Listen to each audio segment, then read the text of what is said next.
Do you feel a shiver up your spine from fear? Yes, it's another story from the Nightshade diary. You know what that means. Check under the bed and make sure no one or nothing is there. Is the closet door securely shut? Then leave your disbelief behind. Amp up your imagination and hang on tight for another ride into terror and mystery. And like all good horror stories, just imagine it's a dark and stormy night. And remember, screaming like a little girl is permitted.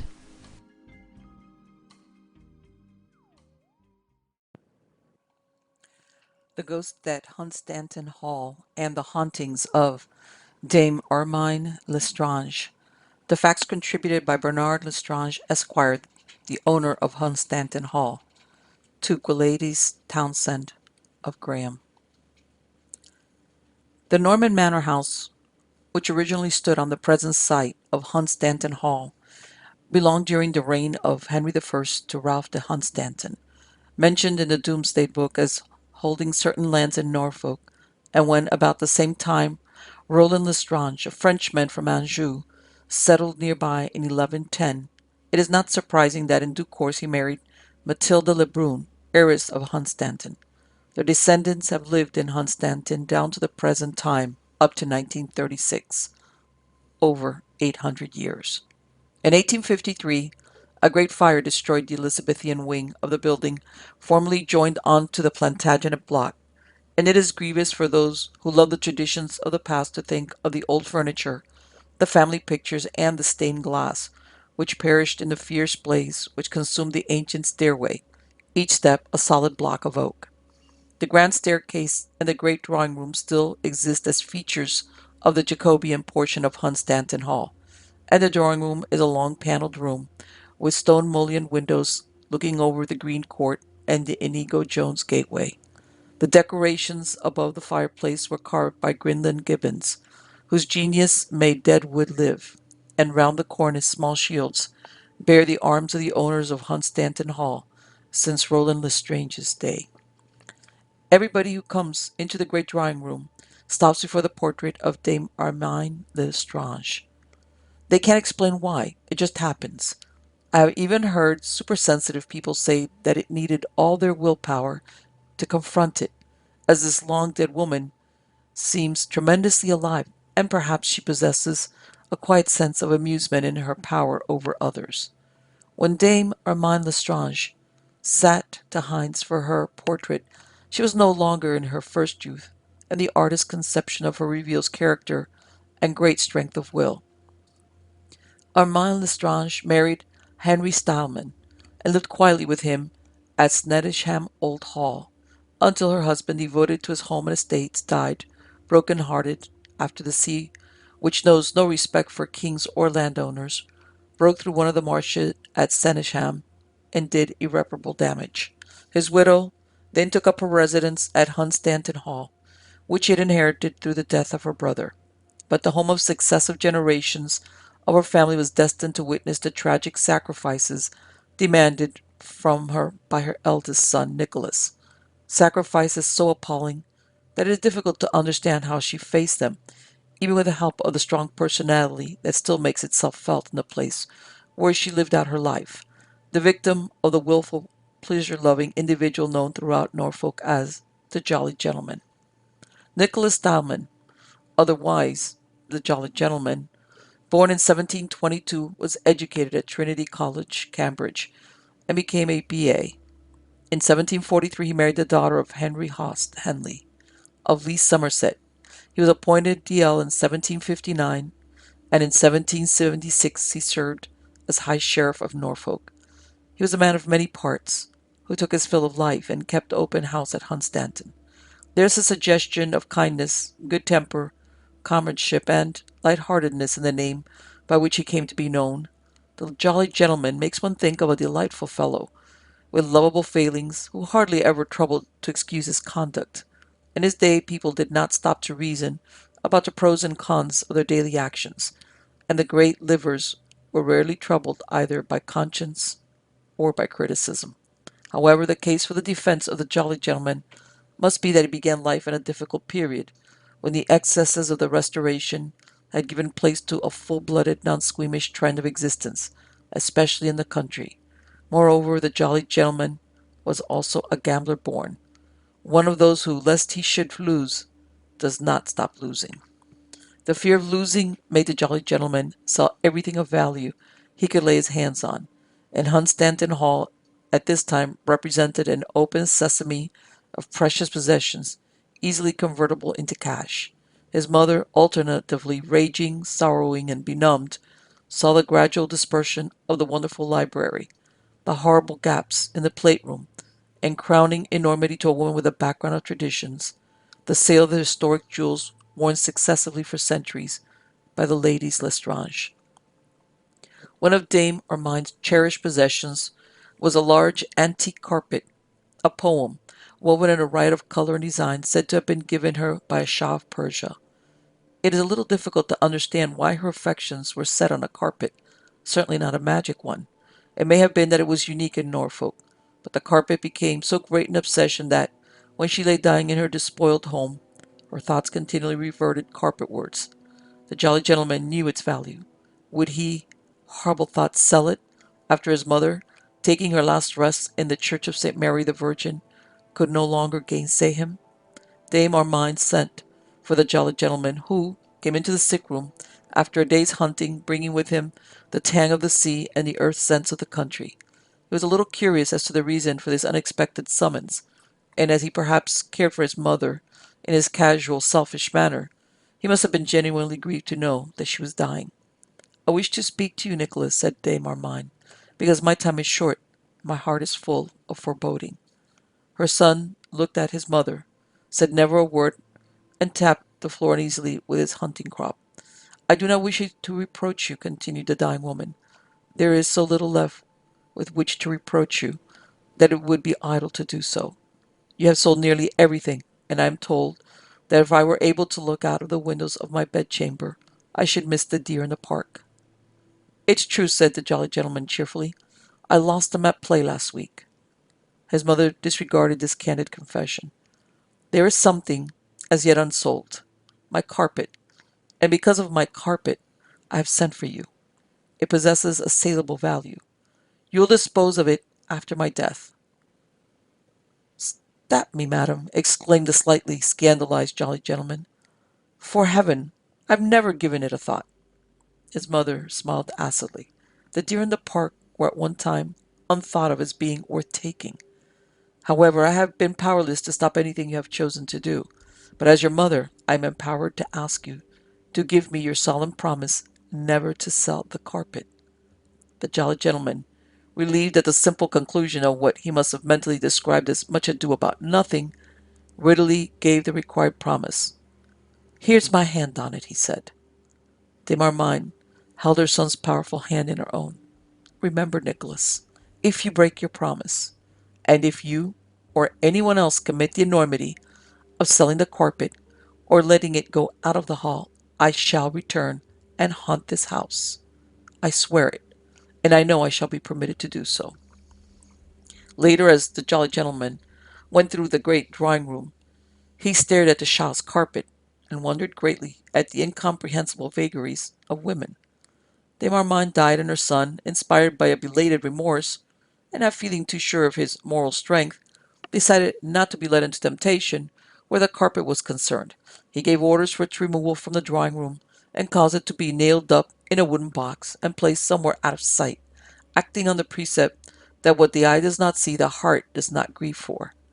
Faithful to his spoken word, the carpet remained unsold during the lifetime of the jolly gentleman who, dying in 1788, was buried at Snettisham, and its existence was forgotten by those who came after him, until 80 years later, when Mr. Lestrange's grandfather, Hamon Lestrange, owned Hunstanton Hall. Mr. Lestrange's grandfather, who rebuilt the Elizabethan portion, married Emmeline Austen of Boston, Massachusetts, a lovely girl known as the American Beauty, whose portrait by Watts hangs with that of her husband in the great drawing-room. Mrs. Lestrange evidently possessed the pioneer spirit, as well as the natural desire to explore her new home, and as ancient houses often represent unexpected finds in pictures or furniture, she was thrilled when she discovered the dust-covered box containing the forgotten carpet. "I'm afraid She was a little disappointed when she saw it, and as she had never heard of the story, she merely looked on the carpet as a harborage for moths. This being so, she decided to cut it up into hearth rugs and distribute it among the cottagers.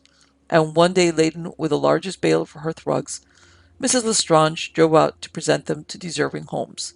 It was getting late when she returned with the consciousness of having been lavishly generous where hearthrugs were concerned, and as the carriage approached the gatehouse, Mrs. Lestrange saw a woman glaring at her from one of the windows, whose expression was so forbidding that the bride was positively frightened, more especially as the face seemed somehow familiar. Who could it be? Then, with sudden recollection, she knew that the face at the window was that of Dame Armine Lestrange. Whatever had brought her spirit thither? Mrs. Lestrange ran indoors to consult her husband, who suddenly remembered the jolly gentleman's promise, and related the story to his pretty wife. "It's evident Dame Armine has been as good as her word," he said. "I'm afraid we shall have to replace the carpet in its box and leave it undisturbed." Mrs. Lestrange, New England common sense, no doubt, led her to say something about silly superstitions, and at first she refused to contemplate the carpet's return. She spoke too soon. That night, and for several nights, the ghost of Dame Armine wandered about the hall like a restless fury, striking terror into the hearts of those unlucky enough to encounter her, and at last Mrs. Lestrange, yielding to general pressure, exchanged the scattered pieces of the Shaw's carpet for a corresponding number of good Axminster rugs. Delays are dangerous, and whether Mrs. Lestrange delayed unduly or whether Dame Armine resented the American invasion, her ghost still walks at Hunstanton. Mrs. Lestrange never cared to discuss the incident, and neither Mr. Lestrange nor his uncle or great-uncle can remember what the carpet looked like. In Mr. Lestrange's recollection, two of the housekeepers have actually seen Dame Armine. On one occasion he can fix the date as November 25th, 1910, his grandfather's birthday. This curious instance of a whole-time obsession for an inanimate object can claim to be an authentic ghost story, although entirely disassociated with any kind of bad luck following the removal of the carpet. The present-day hauntings seem consequent as a result of the American beauty's ignorance of the jolly gentleman's deathbed promise to Dame Armine Lestrange. Rather a poor revenge, but after all, few women possess the saving grace of sweet reasonableness, and in this case certainly not a ghost. Where Did She Come From? Contributed by Sir Ernest Bennett, MP. 35 years ago, when Sir Ernest Bennett was an Oxford don, he accepted an invitation to spend Christmas with some friends, the fortunate possessors of a beautiful country house in Gloucestershire. There were also the inducements of a county ball, a sympathetic house party, and his hostess's three charming daughters. Sir Ernest had every prospect of thoroughly enjoying his visit. At this time, Sir Ernest was, as he is now, a member of the Psychical Research Society, and when, on the evening after his arrival, the conversation turned on spiritualism, his hostess, Mrs. B.H., asked him if it would be possible to get a medium down from town and hold an informal seance. Sir Ernest was not keen on the idea. In his opinion, paid mediums were usually fraudulent, but not wishing to appear ungracious, he told Mrs. B.H. that he knew of one genuine medium, a Mrs. Corner, nee Florence Cook, who had often sat for Sir William Crookes and obtained wonderful results. "If we can get Mrs. Corner," he said, "we shall be sure of our spiritualistic ground. But should she come, I must make two stipulations. One is that, beyond her expenses, she receives no money, and the second that she is invited as a guest and not as a medium." 2 days later, Mrs. Corner and her daughter, a pretty girl of 16, arrived, and it was arranged that she should give an after-dinner seance the following evening, notwithstanding the fact that the majority of the guests were quite ignorant of spiritualism, and one of them, a skeptical young doctor, frankly denounced it as rot. A room on the ground floor was arranged for the seance, part of it being curtained off to form a cabinet, while the sitters formed a semicircle facing the curtains. The remainder of the furniture consisted of a few chairs and a piano. A window looked out into the gardens, which were just below the level of the room, and this window was sealed and fastened in such a way as to render it impossible to open it from the outside or inside. It was also agreed that during the seance, the door of the room would be locked, Sir Ernest holding the key, while the presence of an unemotional footman posted on guard in the hall would ensure fair play. Mrs. Corner had no idea of the geography of the large rambling house, and by way of proving her genuine disinterestedness, she insisted on being searched by some of the ladies present before entering the cabinet. This was well and thoroughly done, and afterwards Mrs. Corner put on her pretty semi-evening gown and sat down in the chair facing the drawn curtains. Sir Ernest Bennett had taken the most elaborate precautions to prevent the slightest possibility of fraud. Mrs. Corner was enclosed in a perfect network of strands of phylocell silk. Her ankles and wrists were fastened to the chair. A steel chain, padlocked to the chair, encircled her waist, the key being retained by Sir Ernest Bennett, who explained to the sitters that the reason for using phylocell silk was on account of the difficulty of unfastening knots made in it. Everything was in readiness. The sitters took their places, Sir Ernest on the right, the disbelieving medico next, but one to him, and Miss Corner sat in the middle of the semicircle. The medium soon went into trance, her head drooped. Presently she seemed absolutely unconscious, and during this time the door and windows fastenings were finally tested. The cabinet was in darkness except for a red lamp, which lit up the faces of the sitters and marked the time by Sir Ernest's watch.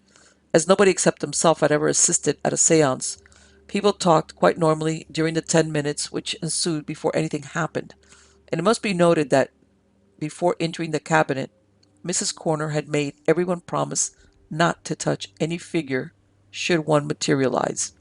In due time, the curtains parted, and a curious vision, wearing a turban, a tunic, and white trousers tied below the knee, appeared before the opening. Her legs and arms were bare, and at first she, for it was certainly a woman, kept on darting in and out between the curtains, until gradually gaining courage he emerged into the space in front of the cabinet and closed the curtains behind her. The amazed sitters had hardly recovered from the surprise caused by the appearance of this curious individual when the stranger began to speak in French and informed them her name was Marie, that she was an Algerian dancer. Marie was not a serious-minded materialization. She carried on a desultory conversation in slangy French. She thrilled the sitters by executing a few daring dance steps, peculiar to Algiers. Then, becoming suddenly shy, she darted behind the curtains and remained hidden for a few moments. The effect produced by Marie was devastating, especially as she did not resemble in the very least the accepted idea of a return from the spirit world. She was good-looking in a coarse way, and the most charitable person could not describe her as appealing. Marie was also about as disagreeable and peevish as it is possible to imagine. But when she became better acquainted with the sitters, she went up to one of them and offered to shake hands. Too nervous to refuse, he accepted Marie's handshake. Her hand was absolutely flesh and blood, he said afterwards. Sir Ernest, like everyone else, found it exceedingly difficult to place Marie, and when he asked her to show him her feet, this somewhat unusual request angered the dancer, who bounced forward and placed one foot on a small stool, glaring at Sir Ernest and telling him in fluent argot her unvarnished opinion of him. However, undeterred by this directness, Sir Ernest carefully examined Marie's foot, which, if not resembling that of Trilby, at any rate was small and nicely formed. The inspection was punctuated by jerky talk from Marie, who finally announced her intention of seeking cover, as she was fed up with life and people in general. Je suis fatiguée à mourir de ces mon très types anglais. The very next time you go behind those curtains, I'm coming too, said Sir Ernest. This decision brought forth a volume of mixed Algerian and Montmartre abuse, and a frightened expostulation from his hostess, reminding Sir Ernest that he had promised Mrs. Corner not to touch what Mrs. B.H. described as the exhibit.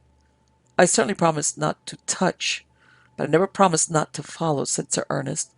But while arguing as to what a promise actually signified, the golden opportunity passed. Marie went behind, and when Sir Ernest delivered from the weight of a vow, rushed in pursuit, all he saw was Mrs. Corner, enclosed in her network of phylocell in a deep trance condition, with padlock and knots intact. Marie had vanished as completely as if the earth had swallowed her up. The footman had remained continuously in the hall during the seance. Nobody had passed him. The door was still locked. The seals on the window were unbroken. Where was Marie? This was the burning question which agitated every mind with a single thought. and everyone asked, who was she? Emerging from her trance, Mrs. Corner could give no information as she remembered nothing that had transpired. Thus Marie became a subject for endless conjecture, and she was responsible for a certain amount of nervousness, as vanishing ladies are not usually invited to conventional English homes, especially when they are associated with the spirit of the dance as featured in Algiers. The first impulse of the sitters was to suspect Mrs. Corner, either of dressing up as Marie or of collusion with an outsider. The first doubt was quickly ruled out, as after the thoroughness of the search committee, it would have been impossible for the medium to have concealed even a quarter of a yard of muslin undetected. Marie and Mrs. Corner were also of different build, and there was not the faintest resemblance between them. It was suggested that Marie might have been a huge doll, worked in some incomprehensible way by wire pulling and ventriloquism, but this again was rejected as impossible. The idea of hypnotism occurred to the doctor, who thought it was probable that the sitters had been hypnotized by Mrs. Corner in the manner that the Indian fakir hypnotizes his audience in the rope ladder phenomena. Sir Ernest Bennett declared this to be impractical, as no collective hypnosis of a number of people has ever been known to scientists. No case of hypnotic suggestion is ever effective the first time, especially in default of consent, and a dozen or more normal individuals could certainly not be hypnotized by an invisible stranger. Marie remained an unsolved mystery, and it is strange that although Mrs. Corner objected so strongly to anyone touching a materialized figure, Marie had no objection to shaking hands of her own free will, or of displaying a foot which certainly appeared solid. Sir Ernest Bennett regards Marie in the light of the strangest experience of an eventful life, and he always regrets that he missed the chance of following her directly she disappeared behind the curtains for the last time. The problem becomes the more intriguing by reason of Marie's vitality and crudeness, repellent, sordid, and unrefined. She was a soulless creature of her own world, but what brought her to Gloucestershire? And where did she go afterward?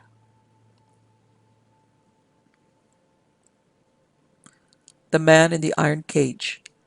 Lady Pennyman's experience at Lille. Many years ago, a house in Lille was the scene of a ghostly phenomena corroborated, at the time, by reliable witnesses, which places Lady Pennyman's experience well within the category of authentic ghost stories, under the title of The Man, not in the Iron Mask, but in the Iron Cage. I am unable to give the reasons which induced Lady Pennyman and her two daughters to leave England and make their temporary home in Lille. This they did, and they were lucky enough to find a large furnished house at a very low rental. The first hint that anything was wrong occurred when Lady Pennyman went to cash a draft from her husband, Sir John Pennyman, and Lady Pennyman, who wanted a bank messenger to take some private papers back to her house, asked the man whether he was quite sure of the direction. Parfaitement, milady, since milady resides at the haunted house, he replied. And Lady Pennyman, surprised at hearing her new home described as the haunted house, supposed that it was an old place. There might possibly be some legend connected with it. One morning, Mrs. Carter, the Pennyman housekeeper, who had come from England with the family, told Lady Pennyman that two of the English housemaids had given in their notices. And, said Mrs. Carter, I'm afraid they mean it. Why won't they stay? Asked Lady Pennyman. What a pity, they seem such nice girls. Mrs. Carter pursed her lips. The reason for their notices, your ladyship, is beneath contempt. A parcel of silly, ignorant young women, who say they can't stay because of the noises. Noises, indeed. Servants haven't no business to pay attention to noises in a gentleman's house. Mrs. Carter then proceeded to give her mistress a lengthy explanation that according to the maids, the noises were due to ghosts. On hearing this, Lady Pennyman remembered the haunted house. I know how sensible you are, Carter, said she. Try to persuade the maids to stop. None of us are in the least superstitious, and no doubt the noises are only a mixture of wind and rats. Unfortunately, Mrs. Carter's sound common sense was not strong enough to overcome the silly sensibility of the housemaids, who refused to stay the month out and returned to England within the next 24 hours. Here was a pretty state of affairs, and Lady Pennyman, angry and worried, called in Mrs. Carter's assistance to find out of what the noises consisted and where they were located. It appeared the mysterious sounds were supposed to come from a room formerly shared by the two servants, well distant from Lady Pennyman's part of the house, and, accompanied by Mrs. Carter, she made a thorough inspection of every nook and corner of the building. The haunted room, immediately below the grenier, always an important feature in French houses, was long and spacious. At a first glance, except for feeling that it hadn't been lived in for years, there was nothing out of the ordinary. All at once Lady Pennyman noticed something in a corner, the last thing one would expect to find in a fixture in any desirable residence. This was a large iron cage. "Look, Carter, whatever is this cage doing here?" cried Lady Pennyman. "Seems to me as if someone had been keeping a monkey in it," said the unperturbed Mrs. Carter. "Naturally I saw it when we first came, but what's a cage, your ladyship? A cage doesn't give girls an excuse to tear back home like two mad things." Lady Penniman took a good look at the strange circular cage, large and high enough to contain a man, and it crossed her mind the former occupant must have been a gorilla. She was a woman of quick decisions, accustomed to a well-regulated household running on oiled wheels. She was annoyed by this sudden domestic upheaval, and she felt she must put an end to it. "Listen, Carter," she said. "Are there any stories about this room?" Mrs. Carter was non-committal. "There may be, and there may not be. But as I don't understand the language, I don't listen to a lot of foreign gabble." "Well, I've made up my mind," said her mistress. "I shall sleep here myself, and then we shall not hear anything more about noises." Shaken out of her usual genteel composure, Mrs. Carter so far bent as to try to make Lady Pennyman change her mind, but to no purpose, and the next night saw her settled in the long room with the empty cage standing in the corner. For a week all went well. Lady Pennyman's rest was not even disturbed by a wandering mouse, and Mrs. Carter surveyed the servants with triumphant scorn. But there was no lasting peace. One night Lady Pennyman was awakened by hearing a low, heavy step pacing the grenier overhead. This monotonous pacing, moving backwards and forwards with the same regular motion for nearly an hour, but perhaps Lady Pennyman's nerves may have deceived her, and she thought the time longer than it actually was. At last the step ceased, and when morning came, Lady Pennyman's common sense having enabled her to argue out whys and wherefores, she came to the conclusion that there must be a way of getting into the grenier, known to someone outside. She decided to talk it over with Mrs. Carter, dismissed the occurrence from her mind, and went to breakfast. The sight of the essentially English breakfast table restored her poise. The two Pennyman girls, pretty and vivacious, were already waiting for their mother, but Lady Pennyman noticed that her son Charles, then on leave from his ship, had not come down. In fact, breakfast was nearly over when he put in an appearance, looking for all the world as if sleep had given him the go-by. Those were the days when parents were allowed to comment unafraid on the habits of their children. Lady Pennyman, who detested unpunctuality, did so. "I wonder you are not ashamed of yourself," she said. "Well, mother, it's not my fault if I am late," replied the sailor. "I haven't had any sleep all night. There have been people knocking at my door every half hour since I went to bed. Some interfering servant who wasn't certain that I had put out my candle. And," continued Charles, now thoroughly bad-tempered, "if you imagine I'm likely to drop off and set the place on fire, at any rate you needn't say so to the servants." "Why, Charles," exclaimed his mother, in genuine surprise, "of course I know you are capable of taking every precaution against fire, and I should never have given orders to anyone to worry you. But are you quite sure that you have really been disturbed? Perhaps you've dreamt it?" This was the last straw, and Charles, flinging his habitual politeness to the winds, tersely told his mother that he had not made any mistake. "Damn it all, I wish I had," said he. "I shouldn't be so tired now." After breakfast, Lady Pennyman talked to Mrs. Carter, and Mrs. Carter talked to Lady Pennyman. The household was completely disorganized. The servants, one and all, declared they would not stop. Everyone, so it seemed, had something fresh to say. What was to be done? Then Mrs. Carter had a brainwave. "Your ladyship had better ask Mrs. Atkins to come over. If she can't settle things, why, no one can." The name of Mrs. Atkins stood for friendship, affection, and reliability with the Pennymans. She was one of those people created to cope with any kind of situation, to whom the worst emergencies were child's play. She was everybody's friend, and Lady Pennyman promptly wrote, telling Mrs. Atkins a little of the supernatural troubles which had beset her since her arrival in Lille. As might have been expected, Mrs. Atkins replied in person, bringing with her an energetic fox terrier with a great reputation for being dead on rats. Mrs. Atkins was destined to play an important part in this true ghost story, but as she had not a particle of superstition in her makeup, she laughed at the supernatural side of the disturbances. "I'll soon silence this silly talk," she said. "But there must be no half measures. I intend to sleep in the cage room. I shouldn't mind sleeping inside the cage. You were very foolish, my dear, not to go on sleeping there." By this time Lady Pennyman had gone back to her bedroom. "After all, you saw nothing, and you have played into your servant's hands by acknowledging that you were frightened of something." So the cage room was once more made habitable, and before Mrs. Atkins went upstairs to bed, she said in a voice intended to reach the ears of the butler and others listening behind the door, "I and Bob are equal to anything or anybody, and I'm certain that in chasing rats he'll save me the trouble of laying the ghost. Good night, everybody." Alone in the cage room, Mrs. Atkins examined it thoroughly. She tapped the paneling to discover the possibility of a hidden passage. She bolted and locked her door, dismissed the existence of the cage as entirely uninteresting, and got into bed, secure in the knowledge of her moral strength. She was absolutely convinced of the non-existence of ghostly returns. Her self-confidence was short-lived. She was suddenly awakened by a loud howl from Bob, the terror of all created rats, who sprang upon the bed and crouched down beside her.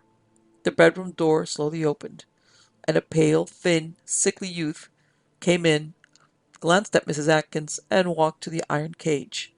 Here he stood for a few moments, in an attitude registering extreme unhappiness, and retracing his steps, went out of the room.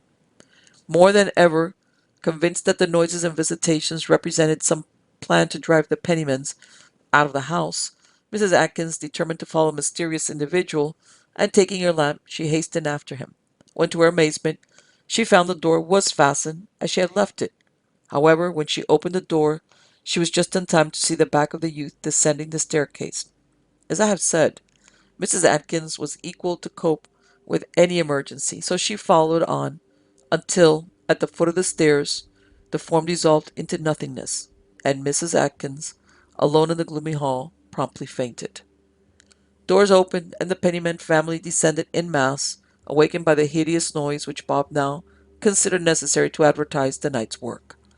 When at last Mrs. Atkins came to herself and was able to relate what had happened, she insisted that her friends ought not to remain in such nerve-wracking surroundings. "I cannot deny the evidence of my own eyes," she said, and the very next day Lady Pennyman asked her landlord to release her from her tenancy. As landlords past and present are not humanitarians or philanthropists, her application was unsuccessful. In fact, the excitable Latin temperament of the landlord of Lille made him, to say the least of it, extremely aggressive, and the entente cordiale being at that time non-existent, he went so far as to threaten the English lady with all kinds of sanctions and reprisals if she dared drop a word which might injure his property. Truth will out, and before Lady Pennyman left Lille, she heard the tragic story associated with the house, where a former owner had imprisoned his nephew in the cage room, and hastened his death by cruelty and privations. The boy was heir to great wealth, and his uncle, who acted as his guardian during his minority, determined to remove him. The removal was not easy, probably because the unfortunate and unwanted possessed some unexpected hold on life. So at last the moral murderer thought out the final torture of the iron cage. At first the cage only represented an object of terror to his nephew, much in the same way that the sight of the Iron Maiden of Nuremberg still makes people shudder, although she has been out of action for centuries. But the boy was warned that the next time he offended his uncle, he would be shut in this narrow circle without the possibility of rest, and certainly without food. Twice the punishment of the cage was threatened and remitted, but the respite was not for long, and when at last lack of nourishment and rest told on the enfeebled body, the broken spirit was mercifully released by death from any further torture. Ill-gotten wealth is usually dearly purchased, and the murderer became haunted, not only with the memory of the dead boy, but also with his ghostly presence. It was rumored that whenever he went into the room of death, he saw his unfortunate nephew lying in a crumpled heap at the bottom of the cage, with glazed and staring eyes, half-open mouth, and hands tightly clenched on the iron bars. Finally driven frantic by terror and remorse, as well as being perpetually haunted by the spirit of the unrestful dead, he sold the property for a song and left Lille. It is not known what became of him, and he probably died in his self-imposed exile. The house remained definitely haunted, and for this reason the owner was glad to let it at the low rent which induced Lady Pennyman to become his tenant. This strange experience, now told in narrative form, is correct in every detail. Even the names remain as they were. Thus they constitute a statement of facts, vouched for at the time by the responsible persons possessing first-hand knowledge of them.